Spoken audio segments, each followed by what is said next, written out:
Hey there, welcome back to Badass List Building. We're still in Module 3, creating your opt-in page. And here in Lesson 3, we're talking about opt-in page layout. Basically, we're going to talk about the structure and basic design elements of a high-converting opt-in page because this does matter. Now, the truth bomb is people have limited attention spans, so you need to structure your opt-in pages to get conversions quickly. Basically, what you need to know is that the most important part of your page is what comes at the top, because that's what you know everyone will see. The stuff that's further down, you don't know if people will see it, and fewer people will see it as it goes further down the page. So we want to focus on what's at the top. Specifically, we want to talk about above the fold. This is the section that a visitor on a computer will see without having to scroll. And it's the most important part of your opt-in page. The stuff that is there that everyone sees by default when they land on your page is most important. Now, we're going to talk about this in a couple different structures so you understand it, because what you can include above the fold for like a computer visitor, someone who's on either desktop or laptop, will be different than what you can include above the fold for a mobile design. And you need to think about both pieces, and we'll talk about both briefly. Obviously, you'll be able to get more above the fold for someone visiting on either a desktop or laptop, but we'll talk about kind of how you want to tweak it. What I'll tell you is that an opt-in page is somewhere where you're likely going to have to create two designs, one for the main kind of standard page on a computer, and then one that is optimized for mobile visitors, because you're going to have a ton of people coming from mobile traffic, so you want to make sure that you're converting those people well. Now, the important rule, no matter how they're visiting, is if someone has to scroll to decide to enter their information to sign up for your list, you're doing it wrong. Someone should be able to sign up for your list without having to scroll. And that's the important rule to keep in mind here. So let's talk about what you include above the fold, and we're going to talk about it in order of importance. And so some of these things you'll be able to include all of these things in your design for kind of a desktop or laptop view, but not for mobile view. So the first thing and most important is the headline. This is to capture attention, and you want this to be bold where people immediately are drawn to it and their eyes can't help but focus on the headline when they land on the page. The next most important thing is the sign up button or form. Obviously, this is your call to action. This is what you want them to do. So it's the second most important piece. Again, this should definitely be above the fold and as much as possible, even on mobile devices. Next is descriptions and bullets. This is kind of to give a bit more information, provide a little bit more about the benefits of your opt-in page beyond what your headline can provide.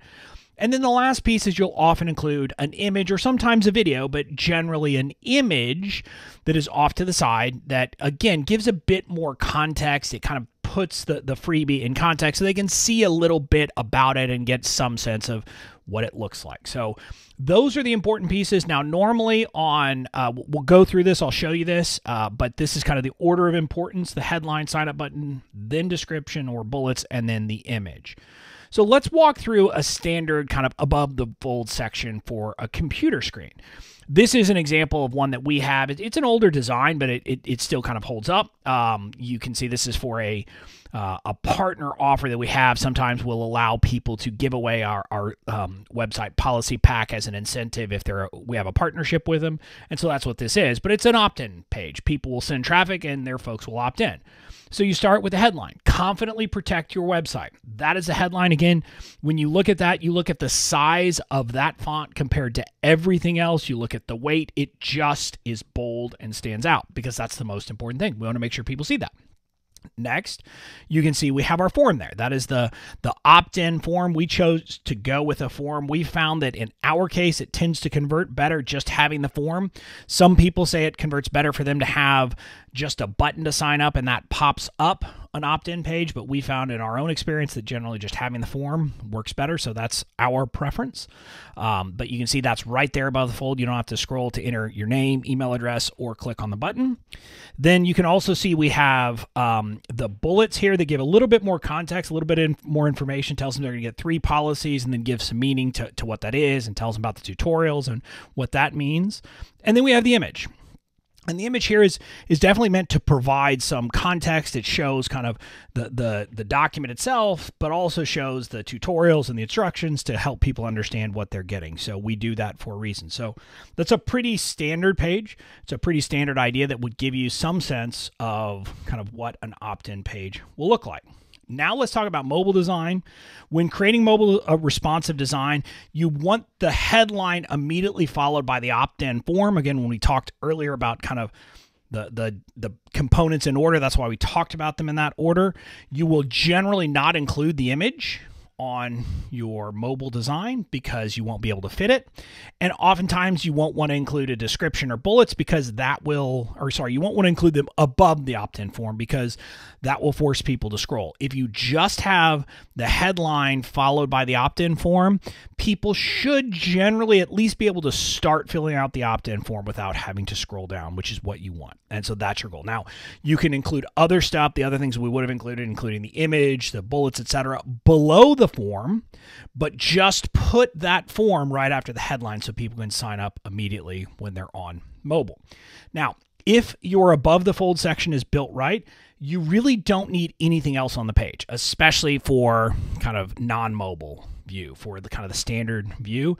You really don't need anything else. Now, we often include other things, and we're going to talk about what you can include, but if that top part is done right, you are 95% of the way to a high converting opt-in page.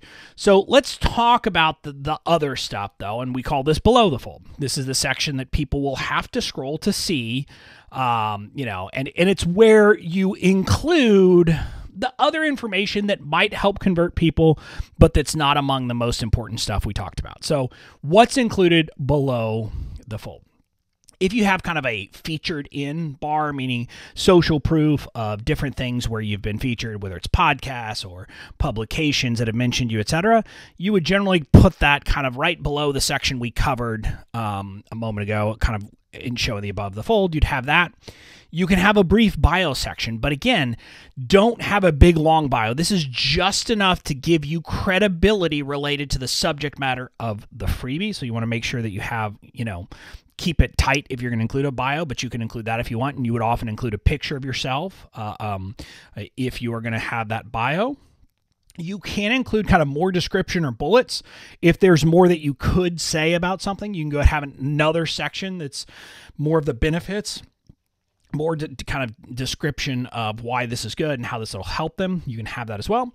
And then testimonials for more social proof beyond a featured in bar. So if you have people who talk about how great your freebie is, why not include that? And so you can include those pieces as well. Now, these are kind of standard things. You can include other things, but generally, other than the above the fold stuff, this is all you would have. And if you include more things below the fold, other than kind of the featured in bar, normally you're going to want to put a button, you're going to want to put buttons pretty frequently that either will pop up an opt-in form or take them back up to the opt-in form so that, at any point as they're scrolling down the page and say, yep, I want this, they can click that button, it'll take them and they can quickly sign up. But the big thing to get is that none of this below the fold stuff is required, but you can include it if you want.